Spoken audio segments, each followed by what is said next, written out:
Guys welcome back to another video. I hope इसका पहले का पार्ट आपने देख लिया होगा, अगर नहीं तो उसका लिंक आपको डिस्क्रिप्शन में मिल जाएगा, आप उसे जाकर जरूर देखेगा। तो शुरू करते हैं इस पार्ट को। लास्ट पार्ट में हमने देखा था कि कैसे टोनी री को लेकर विला में आ चुका था। रे उससे बोलती है ये लोग तो हमें अंदर आने दे रहे हैं ना। टोनी कहता है ना मैंने तुमसे कहा था ना यहाँ पर एंटर करना आसान है। अंदर रे देखती है पूल को। रे कह रही है कि ये स्विमिंग पूल कितना ज्यादा अच्छा है। टोनी कहता है समय आ चुका है, तुम अपना प्रॉमिस को पूरा करो। अब यहाँ पर रे कहती है पर मेरे पास तो कोई स्विमिंग शूट नहीं है, मैं अभी स्विमिंग नहीं कर सकती। अब यहाँ पर टोनी कहता है चलो ठीक है इसके बारे में बाद में बात करेंगे, पर तुम्हें ये चीज पूरी करनी होगी बाद में। अब रे कहती है चलो फिक्र मत करो, मैं अपनी बातों से कभी पीछे नहीं हटती। टोनी कहता है क्या तुम्हें उस घर के अंदर जाना है। रे कहती है मैं यहाँ पर खड़ी हुई हूँ, ये मेरे लिए बहुत बड़ी बात है, हम घर के अंदर आखिर जा कैसे सकते हैं। टोनी कहता है विला में कोई भी नहीं है तो अंदर जाने में कोई दिक्कत की बात नहीं है। अब रे कहती है अरे यार रुको, हम अंदर जाएंगे तो दिक्कत हो सकती है। पर टोनी डोर के सेंसर पे अपना हाथ रखता है। अभी आई आवाज सुनाई देती है वेलकम बैक मास्टर। अब रे सुनकर कहती है क्या ये तुम्हारा घर है। जहाँ पर टोनी कहता है हाँ ये घर मैंने खरीद लिया है, चलो चलकर देखते हैं। रे जो कि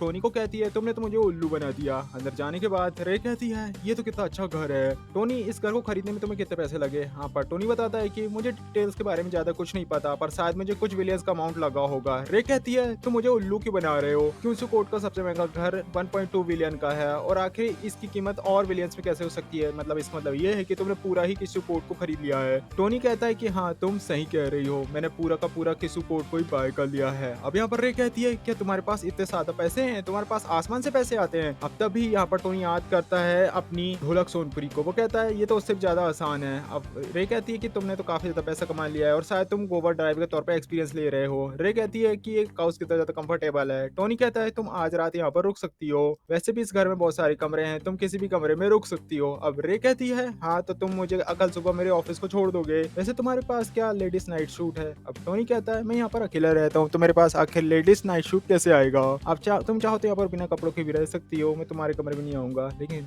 रे कहती है कि आखिर मैं ऐसे कैसे रह सकती हूँ किसी के घर में। टोनी कहता है मैं तो मजाक कर रहा था, मैं तुम्हें अपने कुछ ड्राई सूट दे देता हूँ जिसका मैंने यूज आज तक नहीं किया। अब रे जो पानी नहा रही होती है तब उसे अचानक से गिरने की आवाज आती है बाहर से। टोनी कहता है रे क्या तुम ठीक हो। रे कहती है क्या तुम थोड़ी देर अंदर आ सकते हो, दरअसल मैं नीचे गिर गई और मेरा एंकल मुड़ गया। अंदर आते हुए टोनी कहता है तुम्हें क्या हुआ। रीटा बताती है कि मेरी एंकल ट्विस्ट हो चुकी है, क्या तुम मेरी हेल्प कर सकते हो। अब टोनी आगे आता है और रे को उठाता है और फिर यहाँ पर कुछ कुछ ऐसा हो जाता है। फिर सीन शिफ्ट होता है और सुबह का सीन दिखाया जाता है जहाँ पर रे कहती है विल उठो हम लेट हो रहे हैं। टोनी कहता है मैं रात को लेट सोया था, सुबह जल्दी उठना काफी दिक्कत भरा होता है। रे कहती है अगर तुम मुझे जल्दी छोड़ दोगे तो मैं तुम्हें 5 स्टार रिव्यू दे दूंगी। अब टोनी कहता है चलो ठीक है मैं जल्दी उठ जाता हूँ। हम देखते हैं पेनिसुला होटल के सीन को जहाँ पर टोनी सोच रहा था रे को छोड़ने के बाद मैंने कुछ भी नहीं खाया, क्यों ना मैं यहाँ पर अच्छा ब्रेकफास्ट कर लिया जाए। टोनी को आता हुआ देखकर मैनेजर उनसे कहता है मिस्टर टोनी आपका स्वागत है। टोनी कहता है मैं यहाँ पर ब्रेकफास्ट करने के लिए आया हूँ। मैनेजर कहता है मास्टर आपको क्या खाना है, मैं अभी जाकर आपके लिए बनवा लेता हूँ। टोनी कहता है मुझे अपनी प्रोफाइल रखनी है, मैं जाकर खुद ही खा लूंगा। आगे जो टोनी अंदर जाता है वेटर को बुलाता है और तभी वहां पर जो वेटरेस आती है उसे देखकर विल कहता है मैनेजर कार्लिक करेली आप यहाँ पर हो। अब करेली यहाँ पर कहती है मुझे कभी नहीं लगा था कि मैं तुम्हें यहाँ पर मिलूंगी, तुम एक घटिया इंसान हो, मैंने तुम्हें तुम्हारी जॉब से बाहर निकाल दिया और फिर तुमने मुझसे बदला लिया। अब टोनी कहता है कि तुम्हारी हिम्मत कैसे हुई कस्टमर को डांटने की। करेली कहती है तुम कह रहे हो तुम पेनिसुला होटल के एक गेस्ट हो, तुम एक बहुत घटिया इंसान हो, तुम यहाँ पर डिजर्व नहीं करते और यहाँ से भाग जाओ। वहीं दूसरी वेटर्स उससे कहती है मैनेजर करेली आपको ऐसा किसी बिहेवियर नहीं करना चाहिए किसी गेस्ट के साथ, मुझे गेस्ट काफी ज्यादा न्यूजुअल रख रहे हैं। मैनेजर करेली कहती है इसमें कुछ भी अजीब नहीं है, ये एक सड़क छाप है, ये मेरे अंडर काम किया करता था, जरूर इसने किसी अमीर लड़की को पटाया है और उसके दम पे यहाँ पर खाना खा रहा है, नहीं तो इसकी औकात भी नहीं है यहाँ पर आकर खाना खाने की। यहाँ पर कई सारे लोग इकट्ठा हो जाते हैं। टोनी कहता है जाओ जाके वांग टिंग को लेके आओ और जो दूसरी वेटर्स होती है वो वहां से तुरंत जाती है, कहती है मैं अभी लाकर लाती हूँ मैनेजर को। अब यहाँ पर मैनेजर करेली कहता है अच्छा तुम हमारे जनरल मैनेजर का नाम जानते हो, पर वो तुम्हें नहीं जानते होंगे, तुमने पक्का यहाँ पर उनका नाम सुन लिया होगा और यहाँ पर फ्लेक्स कर रहे हो। टोनी कहता है कि क्या कुछ लोग इतने बेवकूफ होते हैं कि वो अपनी पहली गलती से भी नहीं सीख पाते। करेली तुम पहले मेरी कली के ले रह चुकी हो, इसलिए आज मैं तुम्हारी आंख खोल दूंगा। फिर वहां पर दूसरी वेटरेस जो कि तियान लोग को लेकर आ जाती है। अब यहाँ पर करेली कहती है मैनेजर वांग ये गरीब आदमी यहाँ पर आ चुका है और प्रॉब्लम खड़ी कर रहा है, प्लीज सिक्योरिटी को बाहर बुलाकर इसे बाहर फिकवाइए। अब यहाँ पर वांग तियांग कहते हैं क्या तुम पागल हो चुकी हो, तुम मुझे किसको बाहर फिकवाने के लिए कह रही हो, ये इस पेनिसुला होटल के मालिक है, अगर तुमने इन्हें बाहर फेंकने नहीं बात करी तो सिक्योरिटी गार्ड तुम्हें बाहर फेंक देंगे। करेली शॉक्ड हो जाती है और कहती है क्या ये पेनिनसुला होटल का मालिक है? ऐसा कभी हो ही नहीं सकता। दरअसल ये पहले मेरे साथ में कलीग था, यह एक लूजर और घटिया इंसान था। मैनेजर वांग आपको उल्लू बनाया जा रहा है। वांग त्यांग लांग कहता है कि मुझे लगता है कि तुम यहाँ पर झूठी हो और तुम जैसे इंसान ने आखिर हमारा इंटरव्यू कैसे क्रैक किया। मैं तुम्हें अभी ब्लैकलिस्ट करने जा रहा हूँ। मैं भी देख सकता हूँ कि आखिर कौन सी कंपनी तुम्हें हायर करने वाली है। अब सिक्योरिटी गार्ड इसे बाहर फेंक दो। बाहर जाते समय करेली कहती है मिस्टर टाटा मुझे माफ कर दीजिए, मेरी गलती है, मैं आपसे माफी मांगती हूँ। वही मैनेजर वांग त्यांग कहते हैं मास्टर इसे माफ कर दीजिए, हमारी वजह से आप डिस्टर्ब हो गए। टोनी टाटा कहता है चलो कोई बात नहीं, अगली बार तुम जब लोगों को हायर करो तो उनका बैकग्राउंड जरूर चेक करना कि वो लोग अच्छे हैं या बुरे। चलो जल्दी लाकर मुझे खाना दो, मुझे जोरदार भूख लगी हुई है। अब मास्टर कहता है हाँ मिस्टर टाटा मैं लेके लिए आता हूँ। तभी उसके फोन में कॉल आता है। वो जो जिसने कॉल किया था वो कहता है मिस्टर टाटा मैं सोले ट्रैवल कंपनी का वाइस प्रेसिडेंट बात कर रहा हूँ। मैं कंपनी रिप्रेजेंटेटिव के तौर पे आपसे मिलना चाहता हूँ। मैं जान सकता हूँ आप मैं आपसे कब से मिल सकता हूँ। विल कहता है मैं तो फिर मैं आपसे मिल सकता हूँ। और ये जिसने कॉल किया था वो कहती है ठीक है मैं आपसे बाद में बात करूंगी। सीन शिफ्ट होता है, हम देखते हैं असिस्टेंट जाओ यान को जो कहती है वाइस प्रेसिडेंट क्या मिस्टर टाटा मिलने के लिए वन गए। वाइस प्रेसिडेंट कहती है कि अभी उन्होंने कुछ भी नहीं कहा, उन्होंने कहा कि तो फिर में ही बात करेंगे और मैं अभी जा रही हूँ गैराज में, चाहे कुछ भी हो जाए वे हमारे सबसे बड़े एजेंट है।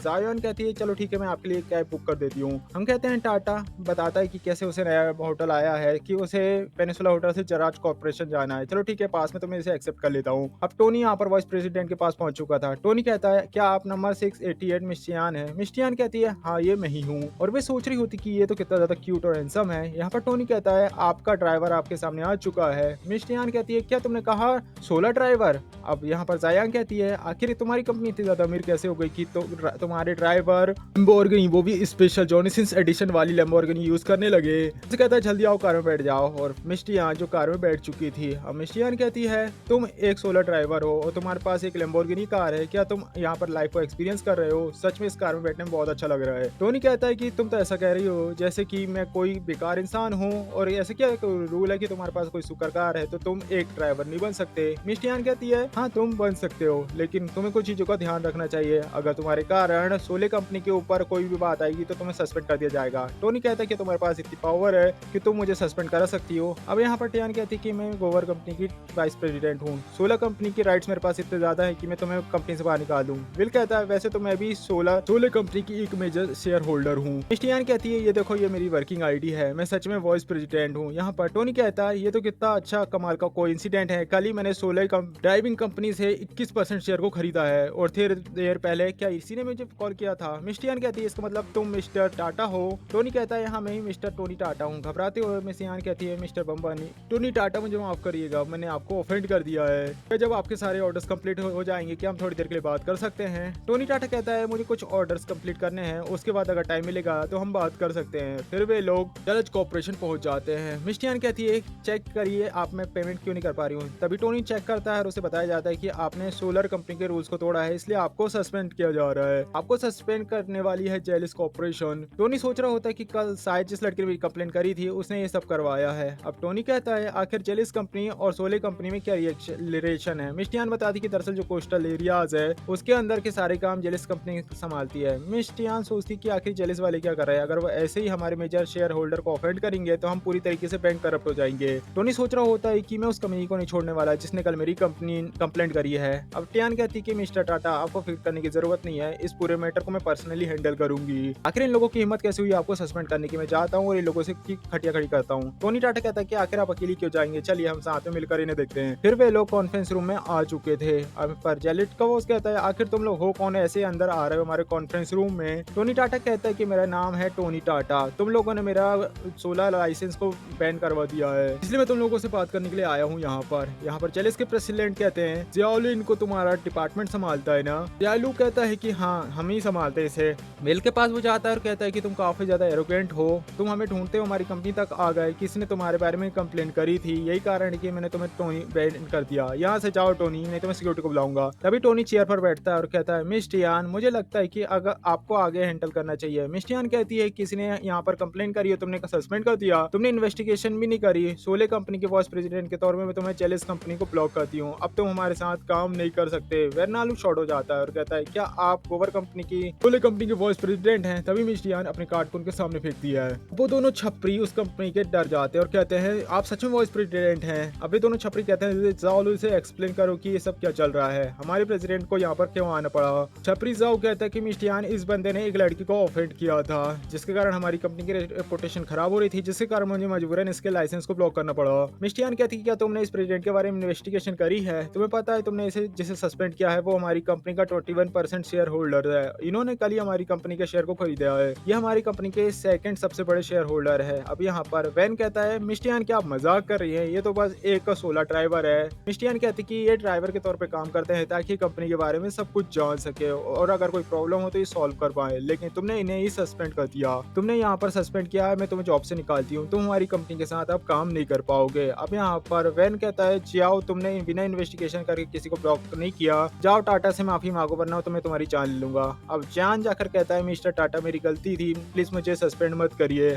तभी टोनी उसे एक किक करता है और टोनी कहता है तुम्हें मुझे लगा कि मैं एक ड्राइवर हूँ, तुम मुझे बहुत मिसबिहेव कर रहे थे और जैसे तुम्हें पता चला कि मैं एक शेयर होल्डर हूँ और तुम मुझसे ऐसे बात कर रहे हो, पता नहीं इस तरीके से तुमने कितने ड्राइवर को बुली किया होगा। टोनी कहता है काफी मेजर शेयर होल्डर के तौर पर मैं मिस्टर यान की बातों को एग्री करता हूँ और अब तुम मेरे कॉर्पोरेटर के तौर पर डिस्क्वालीफाई किया जाता है। तभी विल के फोन में एक कॉल आता है। टोनी कहता है बाकी चीजों का ध्यान आप रख लेगा, मैं कॉल अटेंड करके आता हूँ। हम देखते हैं ये कॉल किया था रे ने। रे कहती है कल मेरे ग्रैंडफादर का बर्थडे है और मैं चाहता हूँ कि तुम मेरे साथ आकर कपड़े खरीदो, तुम भी अपने लिए कुछ कपड़े खरीद लेना। टोनी कहता है चलो ठीक है, मैं आज रात को तुम्हें लेने के लिए आ जाऊंगा। टोनी सोच रहा होता है कल अगर बर्थडे तो मैं खाली हाथ नहीं जा सकता, एक ओल्ड मैन को आखिर क्या पसंद होगा, मुझे सोचना होगा। तभी वहाँ पर मिस्टर यान आती है और कहती है मिस्टर टाटा मैंने सारी चीज़ों का ध्यान रख लिया है, आपके नंबर को भी अनब्लॉक कर दिया गया है और तो और आपको बेस्ट ड्राइवर प्लेलिस्ट मिली है। टोनी कहता है ड्राइवर के पास क्या अलग अलग परमिशन होती है? मिस्टर यान बताती है कि दरअसल लग्जरियस परमिशन होती है, इसमें आपके पास ऑप्शन होगा कि आपको ऑप्शन पिक करना या नहीं। टोनी कहता है ये तो काफी ज्यादा काम का है, वैसे मेरे मिलने वाले में एक ओल्ड मैन का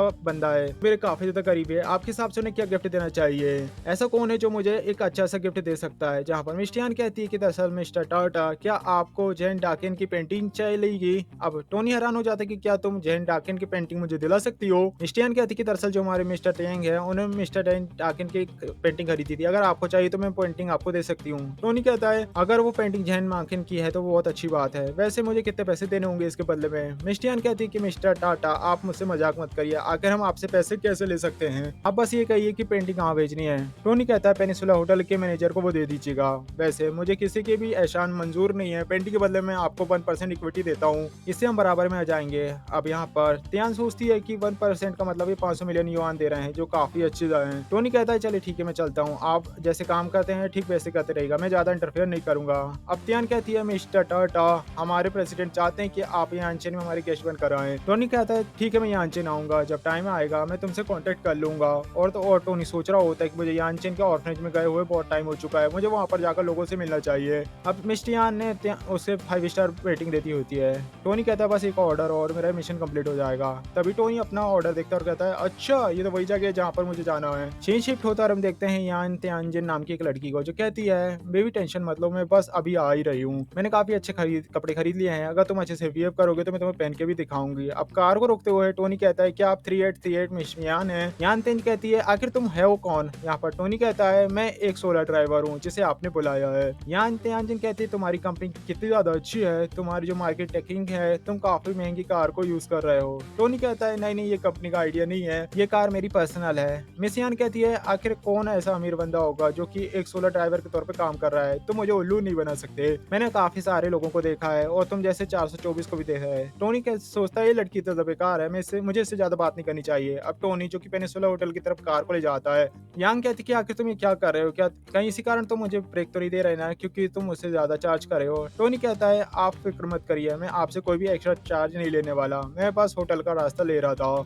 यान कहती है तुम्हें पता ना मुझे काफी ज्यादा जल्दी में हूँ। टोनी कहता है इसे होटल में जाने के लिए अंडरगारमेंट पहनने खरीद रखी, आखिर इससे क्या करना है। अभी ये पेनिसुला होटल में पहुंच चुके थे, अब यांग उसकी गाड़ी से उतर चुकी थी। अब टोनी यांग को देखकर कैसे सोच रहा था कि जरूरी को सीरियस नहीं कर रही है वरना फ्रंट रो से ये ना जाती। टोनी को नोटिफिकेशन आता है कि उसे 1 स्टार रिव्यू दिया गया है। टोनी कहता है ये लड़की कितनी ज्यादा बेकार है, मुझे लगता है 5 स्टार रिव्यू पाना बहुत ज्यादा मुश्किल होगा मेरे लिए, चलो कोई बात नहीं, मुझे जाकर रीता से मिलना चाहिए, वो मुझे 5 स्टार रिव्यू जरूर देगी। Tony time square parking garage में पहुंच चुका था। टोनी रीटा से कहता है तूने मुझे 5 स्टार रिव्यू नहीं दिया। रे कहता है तुम्हें 5 स्टार रिव्यू मिलेगा या नहीं ये तो तुम्हारे परफॉर्मेंस में डिपेंड करेगा। टोनी कहता है मुझे पता है तुम्हें काफी सारे बैग उठाने तुम्हारे। रे कहता है सामने एक स्विम सूट की दुकान है, हमें वहाँ पर चलना चाहिए, मुझे वहाँ से एक स्विम सूट को खरीदना है। टोनी कहता है हाँ तुम सही कह रही हो, स्विम सूट लेने के बाद ही मैं तुम मेरा प्रॉमिस पूरा कर पाओगी। अब रे कहता है तुमने मुझसे चीटिंग करी थी, मुझे पता रहता कि किशु गुट तुम्हारा है तो मैं कभी भी वो शर्त नहीं लगाती। टोनी कहता है मैंने तुम्हें फोर्स नहीं किया था, हर प्रॉमिस तुम खुद ही करती हो। और फिर वो जैसे ही शॉप के अंदर आते हैं वो कहते हैं आखिर मैं आपकी कैसे हेल्प कर सकती हूँ। रे कहती है कि मुझे शॉपिंग नहीं करनी। अब टोनी कहता है आखिर तुम क्यों कुछ नहीं खरीद रही हो। अब रे कहती है कि तुम अपने लिए खरीद लो, मुझे कुछ भी नहीं खरीदना। टोनी कहता है अगर तुम खुद के लिए नहीं खरीदोगी तो मैं भी कुछ नहीं खरीदूंगा, यहाँ पर कई सारे डिजाइन है, क्या तुम्हें कुछ भी पसंद नहीं आ रहा। रे कहती है कि यहाँ पर स्टाइल की बात नहीं है, यहाँ पर साइज की दिक्कत है, यहाँ पर कोई भी मेरे साइज का नहीं है। शॉपकीपर कहती है लेडीज आपको फिक्र करने की जरूरत नहीं है, हमारे पास कई सारे स्विम सूट की रेंज है, आपका ABCD या किसी भी तरीके का टाइप हो जाएगा। टोनी कहता है आपके पास बड़े कप वाले स्विम सूट है। रे कहता है अगर तुम इस तरीके से बोलोगे मैं तुम्हारी जान ले लूंगी। टोनी कहता है चलो कोई बात नहीं, हमें कोई दूसरी शॉप में जाना चाहिए। फिर वे लोग नए नए स्टोर में जाते हैं। ड्रेस को देखते हुए टोनी कहता है ये तो कितने कमाल का ट्रैश है। रे कहती है आखिर तुम मुझे ऐसे क्यों देख रहे हो, ये तो कोई स्विम सूट नहीं है। फिर वे लोग अंदर जाते रहे और रे कहती है शॉपकीपर को मुझे एक स्विम सूट दिखाइए। शॉपकीपर उसे स्विम सूट दिखाती है और कहती है ये लेटेस्ट डिजाइन के स्विम सूट हैं। पर इन स्विम सूट को देखकर रे को काफी ज्यादा शर्म आ रही थी। अब एक स्विम सूट को वो पिक करती है और कहती है टोनी ये कैसा लगेगा। टोनी कहता है काफी ज्यादा क्यूट लगेगा। टोनी कहता है तुम्हारा एडवांटेज उठाने के लिए ठीक नहीं है। रे कहती है तुम्हारे आखिर कहने का क्या मतलब है। फिर तभी टोनी वहाँ पर एक दूसरे स्विम सूट को पिक करता है। टोनी कहता है ये तुम्हारे ऊपर काफी अच्छा लगेगा। रे कहती है तुम कितना ज्यादा बेकार हो और रीटा से शॉपकीपर को स्विम सूट देती है और कहती है इसे पैक कर लो। फिर टोनी री के पसंद के स्विम सूट को भी पैक करवा लेता है। रे कहती है पर तुम्हें तो ये पसंद नहीं आया था ना। रे कहता है कि जो मैंने पसंद किया वो तुम मेरे सामने पहन सकती हो, अगर तुम बाहर जाओ तो तुम इसे पहन लेना। शॉप से बाहर निकलते समय रे कहती है हम लोगों को 4th फ्लोर में चलना चाहिए, वहाँ पर काफी अच्छे कस्टम ड्रेस अवेलेबल हैं। 4th फ्लोर में पहुंच चुके थे। एक ड्रेस को देखते हुए रे कहती है मुझे ये ट्राई करनी है। शॉपकीपर उससे कहती है ये हमारा एक लेटेस्ट मॉडल है। रे जो बैठा हुआ उसे वेट कर रहा था। अब रे कहती है विल 2 मिनट के लिए इधर आना। टोनी कहता है चेंजिंग रूम में मेरा आना ठीक नहीं रहेगा। रे कहती है आखिर तुम कैसी बातें कर रहे हो, मुझे तुम्हारी हेल्प की जरूरत है, मुझे यहाँ पर एक जिप को क्लोज करना है। अब टोनी अंदर चला जाता है। ड्रेस को देखते हुए टोनी कहता है इसमें तो काफी कुछ नजर आ रहा है। रे कहती है इसके साथ एक शॉल है और उसमें हम सब कुछ कवर कर सकते हैं। रे को देखते हुए टोनी कहता है तुम्हारे जो है उसका साइज रे कहती है तुम्हारी नजर आखिर जा कहाँ रही है। अब टोनी जिप लगा देता है और रे कहती है आखिर ड्रेस मुझ पर कैसे लगती है। टोनी कहती है ये ड्रेस काफी अच्छा लगता है। अब रे कहती है तुम्हें मेरी ड्रेस पसंद आई, मुझे ड्रेस खरीदनी है। शॉपकीपर भी रे से कहती है जो गाउन आपके ऊपर काफी ज्यादा अच्छा लग रहा है, मुझे ऐसा लगता है ये आपके लिए ही बना हुआ है। फिर हम देखते हैं यहाँ पर एक ओल्ड मैन और एक लेडीज को। लेडीज कहती है मिस्टर जैन मुझे भी ऐसा ही गाउन चाहिए जो काफी अच्छा लग रहा है। मिस्टर जैन कहते हैं शॉपकीपर एक ऐसा ड्रेस ला कर दो। शॉपकीपर कहती है कि मुझे हमें माफ करिए, ऐसा केवल एक ही मॉडल है, आपको कोई और स्टाइल ले लेना चाहिए। मिस्टर जैंग कहता है कि उस लड़की को बोलो वो ड्रेस उतार कर दे, क्योंकि मुझे नहीं लगता कि ये लोग इस ड्रेस को खरीद पाएंगे। रे कहती है आखिर किसने कहा कि हम इसे खरीद नहीं कर सकते। मिस्टर जैंग के साथ जो लड़की थी वो कहती है इस ड्रेस की कीमत है 80,000 युआन, कि तुम्हें लगता है कि तुम इसे खरीद लोगे। रे कहती है ये अमाउंट मेरे लिए कुछ भी नहीं है, मैं अपने पैसे से इसे खरीद सकती हूँ। लेडीज कहती है तुम्हारे कहने का क्या मतलब क्या है, तुम बोल रही हो कि मैं गरीब हूँ। रे कहती है कि मेरी बातों का तुम अपने ऊपर क्यों ले रही हो। मिस्टर जैंग कहते हैं कि शॉपकीपर मैं तुम्हें 20,000 की कमीशन ऐसा दूंगा, मुझे वो ड्रेस चाहिए। शॉपकीपर कहती है ऐसा हमारा कोई भी रूल्स नहीं है। मिस्टर जैंग कहते हैं अगर ऐसा कोई रूल नहीं है तो अभी रूल को बदलो। अब यहाँ पर टोनी कहता है अगर बात पैसे की है तो मैं इस ड्रेस के बदले 2 लाख एक्स्ट्रा पे करूंगा, और तो ये जो ड्रेस का साइज है वो तुम्हारे साथ वाली लड़की के ऊपर भी नहीं आने वाला। ये बात सुनते हुए वो लड़की जो शर्मा जाती है। शॉपकीपर कहती है अगर आपको ये ड्रेस ज्यादा पसंद आ गया तो हम आपके लिए इसे छोटा भी बना देंगे। मिस्टर जैंग कहते हैं इसकी भी कोई भी जरूरत नहीं है। रे कहती है तुमने मेरे लिए आवाज उठाई इसलिए आज रात में तुम्हें सरप्राइज दूंगी। टोनी कहता है चलो ये एक अच्छी बात है। टोनी जो अपना ड्रेस ट्राई कर रहा होता है, सारे लोग टोनी को देखते हुए कह रहे थे कि तो ज्यादा क्यूट लग रहा है। टोनी रे से कहता है तुम्हें आखिर कैसा लगा। रे कहती है अगर तुम यहाँ पर कोई दूसरा कपड़ा ट्राई किया तो वहाँ के बाकी लड़कियां तुम्हें देखकर बेहोश हो जाएंगी। टोनी कहता है चलो ठीक है, पेमेंट करते हुए हम घर निकल जाते हैं। टोनी अपने घर में पहुंच चुका था और बैठता होगा अपने स्विम सूट को देख रहा था। तभी यहाँ पर रे स्विम सूट के साथ आ जाती है, जिसके कारण बिल जिसकी नोज ब्लीडिंग होने लगती है। रे सोचती है बिल की बॉडी कितनी ज्यादा क्यूट है और इसके एब्स भी काफी नजर आते हैं। टोनी कहता है आज मैं ये कह सकता हूँ कि आज तुम मुझसे भी ज्यादा अच्छी लग रही हो। रे कहती है जैसे कि मैंने तुमसे प्रॉमिस किया था मैंने ये कपड़े पहन लिए हैं। और टोनी कहता है मुझे तुम जैसे लोग काफी ज्यादा पसंद है जो अपने प्रॉमिस को रखते हैं। आओ नीचे आओ, मैं तुम्हें तैरना सिखाता हूँ। और जैसे रे पानी के नीचे उतरती है वो डूबने लगती है, उसे तैरना नहीं आता। रे कहती है मुझे जोर से पकड़ो क्योंकि मुझे तैरना नहीं आता है। टोनी कहता है तुम्हें फिक्र करने की जरूरत नहीं, मुझे तैरना काफी अच्छे से आता है। रे कहती है कुछ भी हो जाए मुझे पानी में मत छोड़ना। रे उससे कहता है सबसे पहले अपनी बॉडी को रिलैक्स करो, और तभी रे जो कि उसे अपने पैरों से पकड़ लेती है। टोनी कहता है कि तुम्हें मेरी स्किल पे भरोसा करना चाहिए, तुमने मुझे इतने जोर से पकड़ा है कि मैं अब मूव भी नहीं कर पा रहा। रे कहती है कि मुझे खुद पे भरोसा नहीं है, और फिर टोनी जो रे को कहता है कि अपने पैर को सीधा करो, और रे अब स्विमिंग करना सीख जाती है और कहती है कितना ज्यादा आसान है। पर तैरते तैरते वो डूबने लगती है और टोनी पानी में आकर रे को बचा लेता है और फिर उसे ऑक्सीजन भी देता है। टोनी कहता है क्या तुम डर गई? अब रे कहती है तुम्हारे रहते हुए मैं कैसे डर जाती। फिर उनकी कहानी शुरू हो जाती है। थोड़ी देर बाद जब रे नहाती है,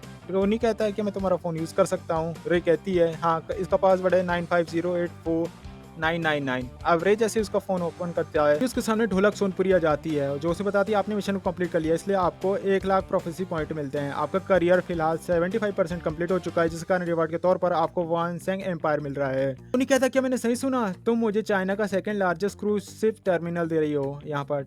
ढोलक टोन पर ही कहती है हाँ तुमने सही सुना, हम आपको वानसेंग पायरेट दे रहे हैं। आपने अपने करियर का 75% कंप्लीट कर दिया है, जिससे ही कंप्लीट होगा आपको एक नया करियर दे दिया जाएगा। टोनी सोचता है वक्त से पहले करियर कंप्लीट करने में कोई भी दिक्कत नहीं आएगी। अब तभी रे नहाकर आ जाती है। रे कहती है तुम्हारे कारण मैं स्विमिंग नहीं सीख पाई। टोनी कहता है तुम्हारी ये जगह हमेशा खुली हुई है, तुम मेरे पास कभी भी आ सकती हो स्विमिंग सीखने के लिए। फिर रे वहाँ पर देखती है कि जो तकिए और गद्दे थे फट चुके थे। टोनी उसे बताता है कि दरअसल ये तकिए और गद्दे जो मैं ऑफिस से लेकर आया था, मैंने इसे काफी ज्यादा यूज किया है, जिसके कारण मैं इसे फेक नहीं कर सकता। रे से पूछती क्या तुम एक अनाथ हो? जहाँ पर टोनी उसे बताता है कि दरअसल मुझे वांग की मदर ने बताया था जब मैं पैदा हुआ था, जब मुझे अनाथ आश्रम भेज दिया गया, उसके बाद मैं ऑर्फनेज में बड़ा हुआ, मैं ये नहीं जानता कि मेरे मॉम डैड कौन है या फिर वो जिंदा है या नहीं। रे उसे बताती है कि तुम्हारी कहानी काफी ज्यादा सैड है। टोनी उसे कहता है पर मुझे इससे कोई भी फर्क नहीं पड़ता, जब मैं यंग था तब वांग की मदर ने मेरा ध्यान रखा और मुझे अपने बेटे की तरह पाला, और वैसे भी मेरे पास काफी सारे दोस्त हैं। रे उससे कहती है मुझे लगता है तुम्हारा बचपन काफी ज्यादा अच्छा रहा है, वैसे मैं सोने के लिए जा रही हूँ, क्या तुम मुझे कल मेरे ऑफिस को छोड़ दोगे?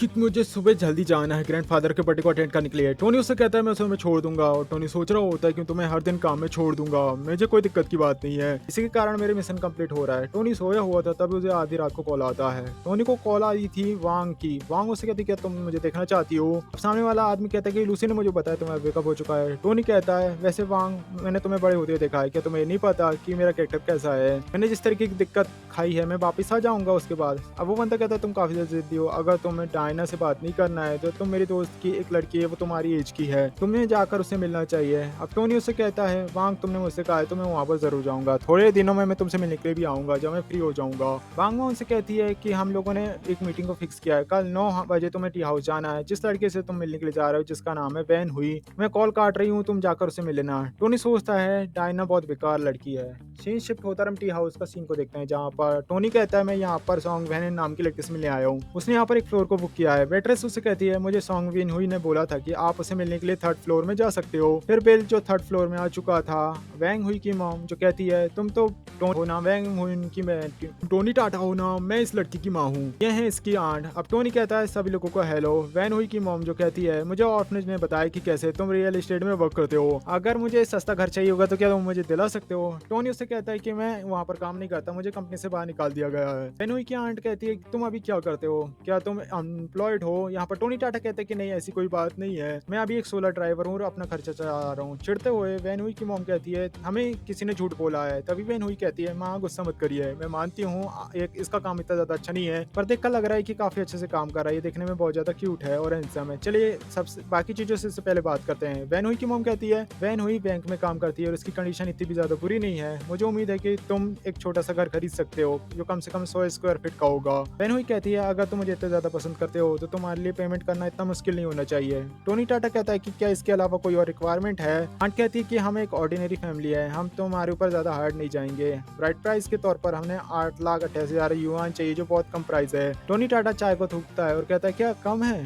वैन हुई की मॉम कहती है अभी वैन हुई की कली की शादी हुई है, इन्होंने अभी 1,60,000 युआन लिया है, उसके सामने कुछ भी नहीं है। टोनी टाटा कहता है कि कहीं आप अपनी बेटी को बेच तो नहीं रहे हो? वैन हुई की मॉम कहती है तुम ये कैसी बातें कर रहे हो? टोनी टाटा कहता है कि गुस्सा मत करिए, मुझे पता है तुम्हें क्या चाहिए। वैन हुई का भाई यहाँ पर कहता है कि दरअसल जो अगली चीज हमें चाहिए वो है कार 5 लाख के ऊपर की होनी चाहिए या फिर इंपॉर्टेंट होना चाहिए, वैसे ये भी मेरे लिए काफी ज्यादा चीप है, चलाने के लिए। टोनी टाटा कहता है कि तुम लोगों की रिक्वायरमेंट को पूरा करते-करते 10 मिलियन का खर्चा हो जाएगा। तुम लोगों को क्या लगता है कि मैं यहाँ पर इतने पैसे लेके आया हूँगा? वैन हुई की मॉम कहती है कि तुम यंग लोग शादी करते हो और तुम्हारी फैमिली तुम्हारी हेल्प करती है। टोनी टाटा कहता है कि मेरे पेरेंट्स ऑलरेडी मर चुके हैं और तुम ये कह रही हो कि मैं उनके ऊपर रिलाई करूँ। वैन हुई की मॉम डरते हुए उससे कहती है, मेरा कहने का मतलब ये नहीं था। वैन हुई का भाई कहता है, मैंने सुना है कि दरअसल वो ऑर्फनेज है, वो वहाँ से हटने वाला है। उसी जमीन पर तुम्हारे पास बिकेंगे, तुम्हारे पास पैसे आएंगे। टोनी टाटा कहता है, मुझे लगा ही था, आखिर तुम लोग यहाँ पर मुझसे मिलने के लिए क्यों आए हो? तुम यहाँ पर ऑर्फनेज की जमीन के लिए आए हो। ये कहता हुआ टोनी चाय फेंक देता है। टोनी कहता है कि मैं तुम लोगों से कैसे भी डील करने का ट्राई कर रहा था, पर तुम लोग मेरे ऑर्फनेज तक पहुंच चुके हो। तुम चाहते हो मैं तुम्हारे लिए घर खरीदूं, कार खरीदूं। तुम लोग बहुत ज्यादा बेशरम हो। बेनोई की मॉम कहती है,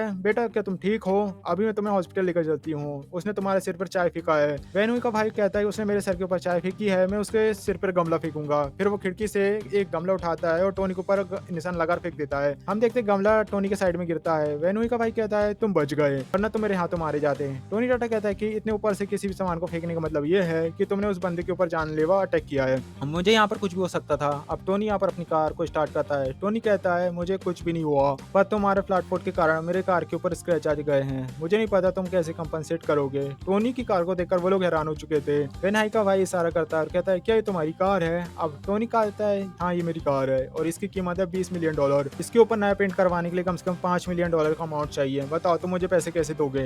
बेन हुई कहती है, टोनी क्या ये कार तुम्हारी है? टोनी कहता है, नहीं ये मेरी कार नहीं, क्या तेरी है? क्या तुम लोगों ने सोच लिया कि तुम इसके लिए कैसे पे करोगे? अब बेन हुई कहती है, टोनी शांत हो जाओ, मेरा भाई कुछ ज्यादा ही इम्पल्सिव हो गया था। मुझे लगता है कि तुम कोई बुरा इंसान नहीं हो। अगर तुम्हारे पास जॉब नहीं है तो कोई भी बात नहीं है, मैं तुम्हारे साथ लाइफ टाइम काम कर सकती हूँ। टोनी कहता है, तुम मेरे सामने से हटो, जाओ जाकर पैसे का इंतजाम करो। अगर मुझे एक हफ्ते के अंदर 5 मिलियन नहीं मिलेगा तो कोर्ट में हम मिलेंगे। इतना कहकर टोनी वहां से चला जाता है। टोनी के जाते हुए वैन हुई की माँ उसे, सो गाइस इस वीडियो में बस इतना ही। आई होप वीडियो आपको अच्छा लगा हो। नेक्स्ट पार्ट इसका स्क्रीन में शो हो रहा, जिस पर क्लिक करके आप उसे देख सकते हो। मिलते हैं नेक्स्ट वीडियो में, तब तक के लिए बाय।